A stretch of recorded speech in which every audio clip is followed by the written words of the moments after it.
right. 45 went back. Shake that pussy, shake that ass. Yeah. Pop that pussy and shake that ass. We have a world famous chef on here, Cat Cora. Man. Welcome to the show. What's up? How y'all out there? Nice choice on the fucking song, Sam. Oh, Jesus yeah, it was Christ. perfect. I can't even look at her over here. I was like looking everywhere else. I'm looking You were looking all. You were not. You're a pretty cool guy, but you weren't cool in that moment. You were like looking around and wouldn't look me in the eye. I know. You don't. I can't. I gotta wait for that. It's because it's still going in my head right now. Because like, look, man, I gotta tell you, we have a gang of people come on here, but like, I hold you at such a high regard that like when we come out of the pop that pussy and shake that ass shit, and you're a nice, respectable woman. You got on the good looking blazer and shit. I just didn't even know. Oh man. Thank you. I appreciate that. That's cool. Thanks. All right, man. You Iron Chef extraordinaire. You got a gang of restaurants. You got a book out, Cooking as Fast as I Can. Cat Cora, welcome to the show. Thank you. It's so good to be here, man. All right. I don't want to make this about me, but I have to tell you this. Tell it to me. I was doing mushrooms one night with a young lady, and then she split. The shiitake or no, never mind. Yeah, shiitake. I sauteed up some shiitake and threw up the kinds that make you see things. And then she ends up bailing, right? And I got nothing to do, so it's like 3 a.m, and I'm watching Iron Chef on DVR. Oh man! And I'm watching your episode, and just when you were doing the food and plating it up and giving it to the judges, that you had so much care and love in every dish that I fucking damn near started crying. And it was I love that story. I was like, I fucking love her. That. I was like, I love you, man. You don't even know. I was like, man, like I would have killed somebody for you that night. I was like, I fucking love Cat Cora. I love it. That's a great story. That is an awesome story, dude. So it's so crazy when you're in the Iron Chef kitchen. Do you know, and do they give you a hint of like, all right, man, you might have to do this type of food? Well, they definitely, a couple of years ago, they did a documentary talking about how, they tell us it's going to be 1 of 4 or 5 ingredients, but until that moment when, the chairman's pulling the top off, we don't know any more than anybody in the audience. It could be lamb, chocolate, coffee, milk, what the hell ever. We have no idea. So we're kind of starting from scratch as well. And, the Iron Chefs, we do we'll do 9 battles in a row in a week and a half. And so. Are you fried by the end of it? Oh, so fried. I've done 2 in a day, which was completely. When do you lose? Do you lose at the end or do you lose at the beginning? Like, do you notice any like, all right, man, it's going to be a tough one today before you even get the ingredients? It's always tough. I mean, you're going against, we're all going against each other, and, these are top chefs in the world that you're going against. And, obviously you're an Iron Chef. So, it's always, everybody's always out for blood. They're always out to kick your ass, When they come in, they'll say, I'm taking your ass down, I mean, it gets rough in there. It's a it's a real, nitty gritty place, when we're in there because, it's everybody's reputation on the line. You're like a freestyle rapper. You know what I mean? Yeah. Like you gotta come out and battle a motherfucker. Baby, you gotta get in the zone. You gotta get in the zone, Zone it out. Zone it out, baby. What do you do? Do you like fucking meditate or some shit or what? You know what? I feel like when I start cooking, it's the weirdest shit. I feel like when I start cooking, I just get into that zone. You just go there. Yeah. People will tell me, God, you just look like you're in this Zen place. And it's really like that when you've been cooking so long. If I always say, if you get lost or especially an Iron Chef, if you get lost or you get off track, just go, if you look down at your food, you're right there. You get right back there. to it. Yeah. What was like your dream? Like, what's your dream ingredient? And then what is your fucking nightmare? Well, I got barracuda one time, which that's just a gnarly fish. I don't know if it's got teeth and scale. It's got, What that shit taste like? Oh, it's tough and chewy if you overcook it. It looks like some kind of prehistoric, something that came out of the water. But it's just that was kind of a nightmare fish. And then. Did you win that battle or no? I think I did win that battle. Still got him, though. Yeah, I still got him. Still got that motherfucker. I still took him down. Yeah. Hell yeah. And then I think something like lamb. I mean, any protein is easy. Because you're Greek. You're Greek, so give like me some lamb, forget about it. You're going, I'm going to smoke you. You're like all lamb everything, right? Exactly. Hey, how you say that shit? Gyro or hero? No, it's gyro. Gyro? If you really want to be, it's gyro. So you roll the tongue, the R on your tongue. Gyro. You know, I'm from Detroit, so we got a gang of y'all Greeks out there feeding us. Oh yeah, we are all over Detroit, Chicago. I mean, you know, and I grew up in Mississippi. We had a lot in Mississippi, believe it or not. What in was the South. that? What was that like being a Greek in Mississippi? Was it like fucking cornbread and collard greens and a motherfucking cornbread and feta tzatziki cheese, shit? man?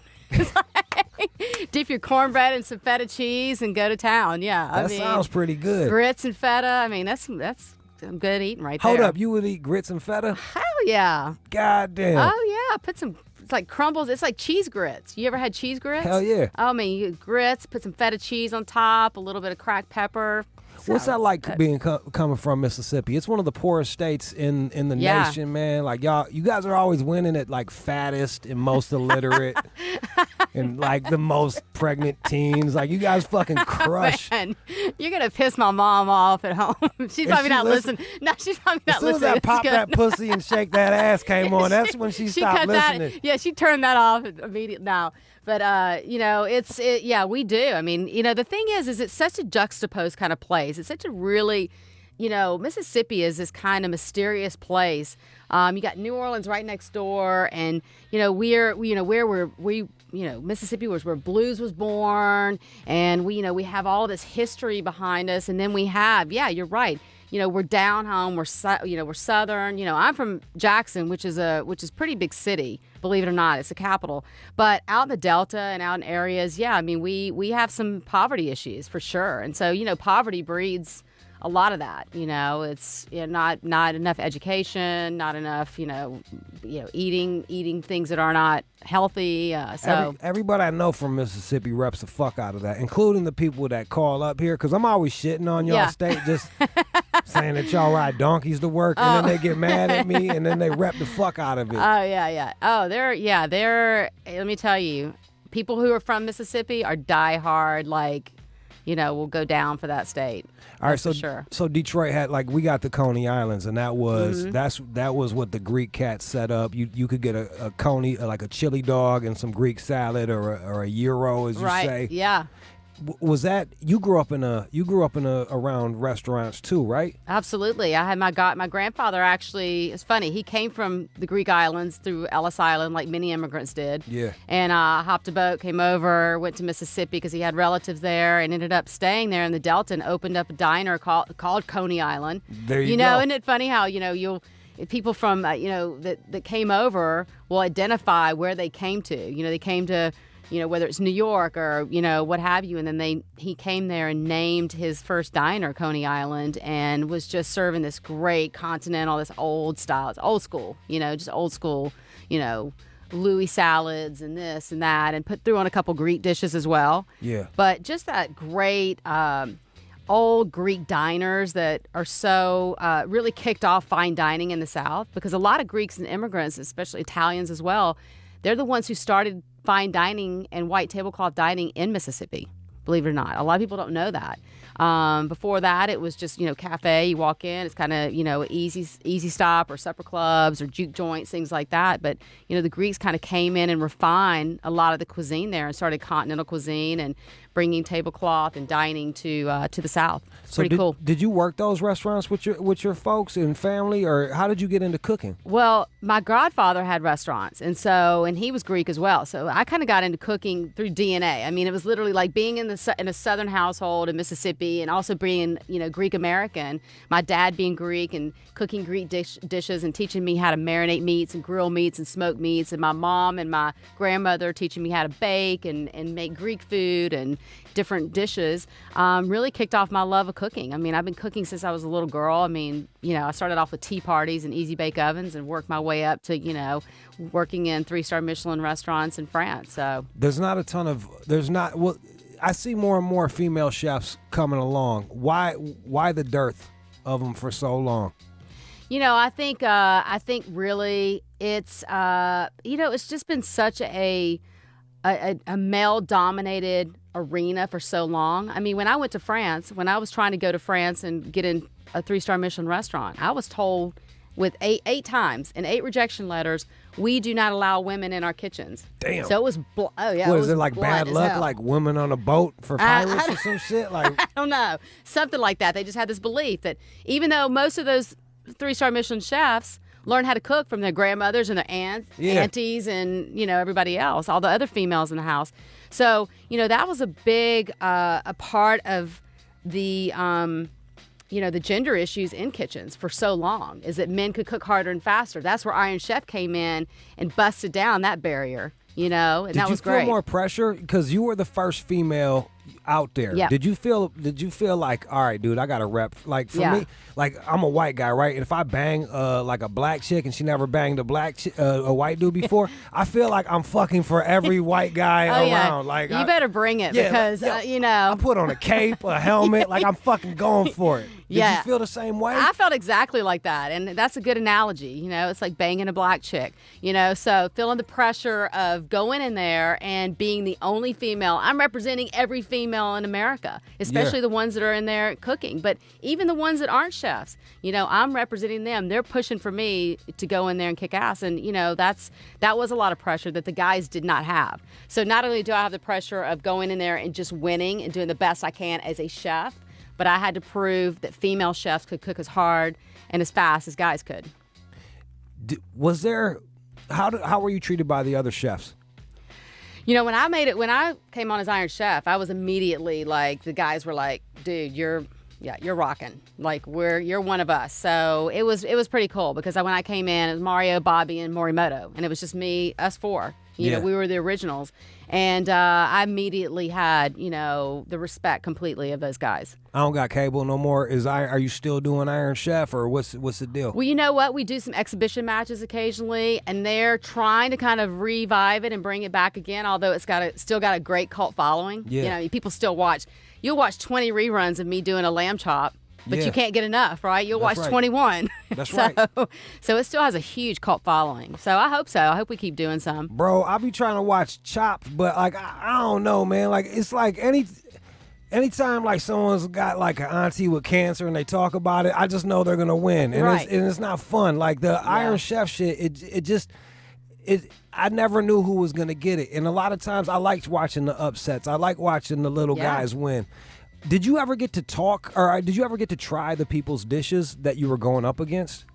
It's strange because it's a real fast pace. I mean, even though it's a long film, we even though it's only an hour show, we film for probably 7 hours. So it's by the time we get to the judging, it's super fast paced, and we're about to do another show after it. So it's 2 shows filmed per day. So at that point, it's like put the food up, boom, and everything goes back to the kitchen and disappears into a vortex. Person's shit like, man, he ain't that hot. Like his shit ain't John Blaze like mine. I know.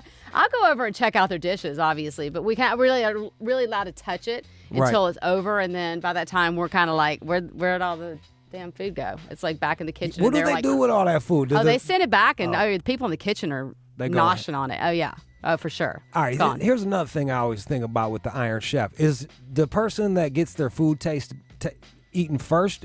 I feel like there's an advantage for that. Well, it's interesting because this is the thing. That's where you have to be strategic as an Iron Chef. And so we get the coin toss, and whoever gets to call the coin toss can either decide to go first or can decide to go second. So there's advantages to going first because, you're going to have that food right up. You're going to be done. You have the food you just made it. It's still pretty warm or it's still pretty good. It's not sitting. But also the advantage to going second is that they taste your food last, so it's sitting in their head more. It's in their memory a little more, because they just tasted it. What do you prefer? I always like going first, but people like Bobby always chose second, so everybody had their own strategy. I like just going, get it done, because I trust the judges, a lot of them, especially the professionals that have done it. They know, they're making really good notes, and they're gonna pick whoever's got the best food. Were there any judges that were just fucking ball busters where you're like, great, such is judging? Yeah, there was Jeffrey. What was his name? Was that the fat dude? Yeah, that's always with the great, the Jeffrey. Smug motherfucker. Yeah, oh yeah, he was. Yeah, he definitely was a ball breaker, and it was just, you always went, we got Jeffrey on, So he was tough, and I think he wanted to be the Simon Cowell of Iron Chef, and he pulled his an persona agenda. together. He kind of have an agenda, pulled his persona together. But, you know, I'll tell you this about him. His absolute favorite food in the world, and I could talk all day with him about it, was Southern cuisine. He had this love affair with Southern cuisine, and he would talk about it and talk about it. So, you know, we would chat a little bit about it. But yeah, stage it was. What's your favorite Southern shit to cook? Like, if you got somebody from the North coming down, and you want to show them what Mississippi's all about, what the South is about, like what do you do? I'd do a whole spread. I mean, I would definitely do some great barbecue. You know, we got great barbecue in Mississippi. I'd do some catfish, you know, get some good farm-raised catfish and hush puppies and some greens and do some really good, like, you know, put it together. Cat, I don't know if you do this, but it drives me fucking crazy when I go to these restaurants out here and they saute the collard greens, man. Like, I like the stewed collard greens. Oh, yeah, man. you got to stew your collard greens. You can't, you know, that's California, though. Yeah, that's the California healthy way. They put way. balsamic vinegar on that shit. I'm like, what the fuck are you doing? Fuck is this? And pancetta instead of bacon, like real bacon. Yeah. I just want some stewed greens, a slice of tomato and an onion, man, some hot sauce That's and shit. some Hollywood shit, though. That's some Hollywood. Drives me crazy. Greens. All right, let's talk about your book a bit. This is your journey right here. This is your life. Where's it start off? As a child? Starts with me, like, definitely, like, right off the bat, being adopted. You were adopted? Yeah, 10 days old. So wait, hold up. You're like Greek by do you know what, have you ever? I'm baptized Greek Orthodox, but I'm Greek. You can be Greek Orthodox, but I'm Greek through my father. Okay. But I was baptized in the Greek Orthodox Church and adopted 10 days old. So my name was Melanie for 10 days. That was it. And then they remixed that shit. They're like, nah, totally. bro. Yeah, no, we're getting rid of Melanie. We're going to remix that. And, like, it's going to be Catherine Ann. Melanie, that was Cora. sounding too white to them and shit. They're like, nah, man. Nah. Sound like a little wild, like Crystal and Melanie. Exactly. Every Melanie I know, like, I think owes me money. Like, oh, really? Straight up. Yeah. Yeah, I swear to God. Melanie, if you listen, fuck you. Melanie. She's probably not because she can't afford Sirius. Yeah. All right, so I didn't mean to start sneak dissing Melanie, but, you know. Man, you got something with Melanie, though. You had a bad experience with Melanie. Yeah, one of them. I really did. Yeah. Whatever. It's cool. Traumatized by that. It's cool. She owes me rent money, and she came to the house with the cops and took her baby shit back. So, yeah, I don't like her that you much. got something going on there. All right, so you were adopted. What was that like growing up adopted, man? You know, look, it's when you're adopted, I think when you have phenomenal parents like I do, and I've had, still, my mom's still around, you know, they were amazing. I mean, I'm so glad. My birth mom was 16 years old. I've met my birth mom, by the way. I have a great relationship with her. So I have a whole nother extended family. But, you know, she was 16 years old. She got pregnant the first time she had sex. I mean, go figure. First time she had sex, 16 years old. You know, and got pregnant and, you know, had me, and thank God gave me up for adoption, although she didn't want to. And my parents adopted me. And, you know, look, they told me from a very young age I was adopted. They've never made a big secret out of it. And, you know, it was one of those things where actually I have to say, so I'll back up a little bit. My older brother, he was one of these kids that would tell you, hey, 3 months before Christmas, hey, you want to know what you got for Christmas? You know, one of those guys. He'd unwrap packages, retape them, things. He said, yeah, by the way, in passing, hey, by the way, you know you're adopted, right? Damn. You know? It was cold. What was he doing? Playing with a doll and just rock your world? He just rocked it. You're like looking off in the distance, thinking about life at 6. Like, what the fuck? Just minding my own business, playing with a baby doll. But and so I went to my parents, like, what is adopted? You know, and they told me the whole story. I was probably 8. And ever since then, they were like, anytime you want to meet your birth parents, when you're old enough, we'll help you find them, you know? Like, I know for me, myself, I do wild shit that just doesn't make any fucking sense until you meet my family. Like, then you meet my dad, and you're like, oh, okay, that's why he's fucking watching. What are your parents like? I gotta ask. I mean, you know, what my mother's a hippie, and my dad is a fucking crazy Italian. He's a lunatic. That's awesome. Yeah. That is awesome. Thus What a watching great Iron mix, Chef man. on mushrooms at 3 a.m. after the porn chick left. Yeah, that was it. Was her name Melanie? I don't even know her. I don't even remember her name, Cat. But she was special. And that's all She that was special in that moment. she was. All right, man. Look, man. 888-742-3345. 888-742-3345. Mississippi represent. Representing. Yo, Cat Cora, the book is out. Can you stick around for calls just for a Yeah, second? Or absolutely. I'm here. you cooking That'd be as cool. fast as I can. And I got a special song for you, lady. It's my Organized Confusion. It's called Who Stole My Last Piece of Chicken? Oh, bam. I love that.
All right. J45, we're back. It is the All Out Show. What up, man? We got Cat Cora here, Iron Chef Extraordinaire. Got a book out, Cooking as Fast as I Can. You can go buy that shit right now. You're like a trailblazer. Oh, shit. Sorry. Yeah. Amazon.com. Check it out. It's juicy. It's raw. What do you mean? It's honest. It's raw? It's raw. What are you talking about in There's here? some good stuff in there. It's a tell all about me. That's my tell all. This is I always look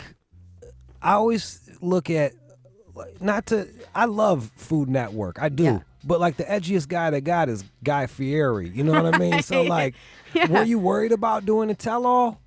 Yeah, you know what? It took me a time. You know, when Simon and Schuster approached me, you know, I had to process it. You know, it's one of those things you got to process. Okay, I'm about to put my whole life story out there, and if I'm going to do it, I'm going to do it right. I'm not going to do this, you know, glossed over version of a memoir, you know, like a lot of times we see now today. This has got to be, the memoirs of the old days used to be all in, you know, and so I decided I'm going to do that. And, you know, I was reading, it was crazy. I was reading Wikipedia, and I saw, you know, it said, Cat Cora from Mississippi goes to high school, then goes to culinary school, and then becomes famous. I was like, shit, I wish it was that easy, you know, but there was a whole lot of stuff that happened in between that. And so, you know, my life isn't, you know, it's not sugar-coated. And so I wanted to put a book out there that told that truth. It says, right, I'm looking right here, that you had a history of sexual abuse? Yeah, six to like 10, almost 11, yeah. By a family friend, yeah. It's you know what, man? They're always like, people are worried about like dudes in vans, but it's always the fucking family. No, it is, and you know what? And research shows that it's more times than likely it is someone who the family knows is connected to or a relative. So you know, yeah, How did you get out of it? You know, it was really in a hard way, but I'm glad it finally ended. My father actually walked in and caught him fondling me. Oh, my God. And abusing me, and just, it all exploded, thank God. What did he ended do? It. My dad did not know how to handle it, to be honest with you. You know, this was back in the 70s. People didn't know. He was a guy, he was very, very upset about it, but he kind of just was in shock and stunned. And we later, you know, my mom, it ended, thank God. It all came out to his family, my family, talked to them, and it ended. But, you know, there was a lot of reconciliation that had to happen. That's what the book's about, all about forgiveness. Yeah. There's a lot of reconciliation that has to happen. Did you feel guilt about it? I felt guilt because I think as a child, you always you're gonna take it on yourself. You internalize a lot when you're a child, right? You always think, what did I do wrong? What did I do to make this happen? I felt a ton of shame. I mean, I've felt shame most of my life about it until I got help. And of course, your family, my parents are intelligent people, but they want to normalize everything. Yeah. Kind of, okay, it's over. Now let's sweep it under the carpet. Yeah. And, you know, so it's taken me years. It's been a long road of healing. You know, it's taken me years to come to terms with it and to really heal from it. Did you battle from depression because of this? I had depression. I definitely, there were a few years that I was on antidepressants for it, and really I've seen therapists about it, and I've gotten a lot of therapy for it. And I can say that, you know, I've healed a lot, but you still get triggered. You know, I had a little bit of PTSD, which is post-traumatic stress syndrome from it, and it showed up when I had my own children. What were you afraid of? You know what? It was just something like if I heard one of my children crying and it was a certain sound, it would trigger me into a panic attack. And I had to really get some therapy around that and really get some help around that, because it was, you know, it's one of those things and that's not abnormal. That's pretty normal for someone who's been sexually abused, for it to show up later in life and trigger in some other way. But it also starts a conversation. It's one of the reasons why I wanted to do the book. It starts a conversation for all of us to really give our children the voice and the tools, the navigation tools, to be able to protect their bodies and to protect themselves and to speak up. Were you afraid to say something? Did it feel good? Did the attention feel good? Like what? Because sometimes that happens. Like I don't. Yes. And you know what? Oprah's a great example of talking about her own sexual abuse by the hands of her cousin. And she said that, you know, when you're a child, there is some confusing thoughts, because in one way it doesn't feel good. The attention doesn't feel good because you dread that. Right. But your body responds in a way that is, anyway, if you're stimulated anyway, you're going to respond. And that's part of the shame. Yeah, it's part of the shame and the confusion of it all. So I think it's really one of those things where, you know, and why I didn't speak up was because what happens with a lot of abuse situations is the abuser is a manipulative, and they will tell the child, you know, your parents are going to hate you. They're going to think you're garbage. They're going to disown you. They're going to. Was he saying that to you? Oh yeah. Oh yeah. God. He did a lot of that. He did a lot of shaming. So that's all part of very normal It's not normal, but what happens in those situations that the abusers do that intentionally to keep you afraid, to keep you shamed, to keep you quiet, really. Did you find that you had to forgive yourself and him? Absolutely. I had to forgive myself for just feeling guilty for so many years. I had to forgive myself and say, and let me, and really work on knowing it wasn't my fault. As a 6-year-old, it wasn't my fault. You're a kid. You're a baby. You're a baby. And it wasn't my fault. And forgive yourself for that. That you can let go of the shame. You can let go of the guilt and start healing. And that's what I did. What about your parents? Were you upset with them as well? Or? Well, there was a time when I wasn't, I had anger more towards my mom. I understood my dad because I know him so well. He's like a big, giant, gentle teddy bear, and he just did not in that. And he actually, we went to mediation, and he actually apologized later in life for just not like beating the shit out of him. Yeah. And just, taking him aside and like really, beating him for molesting his daughter. Yeah. Which is, at that moment, that's what you want someone to do. Yeah, you want to feel protected. Right. Now you're feeling unsafe in your own home. Right, exactly. So we had a great mediation about that, and we came to peace, and we forgave and all of that. And that was a wonderful part of the healing. But also my mom, it was really having to understand her and to really forgive her for kind of normalizing it and everybody putting it under the rug instead of getting me help and really talking about it. Like, it here's becomes a new this big dress. dark secret, in the house. And we can't let that happen in America. And that's one of the problems. That's why sexual abuse is so taboo. Talking about it. We have to open up the conversations for sexual abuse so we can protect our children. That's right. They have to know that when they come to you as a parent, you're going to protect them, you're going to give them a voice, you're going to believe them, and you're going to you rally around them, embrace them. And also, let's talk to them before it gets to that point so they know what to do if someone tries to sexually abuse them. What in the writing this book, I gotta imagine that it was cathartic for you. Did more come out as you were writing? Yeah, it did. I mean, it was. I mean, I actually started with just the bones, the big stories, the things that I knew about adoption, being sexually abused, all of the things, my career, being self-made. I didn't grow up with a silver spoon in my mouth. Everything I have, I created that. So it was really, and that's one of the really what I want to tell people out there too is that if little Cat Cora from Mississippi, through all the adversity that I went through, can make it and follow my dreams, so can you. And that's really, the heart of this book is that you can do it too, wherever you are in your life. Start now, start today, and I think that because I, against all odds, became an Iron Chef, became super successful, have an incredible brand that I built in the company. And, that's all through really many, many layers and many, many things and many motivators in my life. And let me just reiterate, she was denied 6 times. 8 times. 8 times. By the French fucking shit. Don't nobody give you shit. You have to go out there and take it, right? That's right. You got to go out and take it for yourself. Absolutely.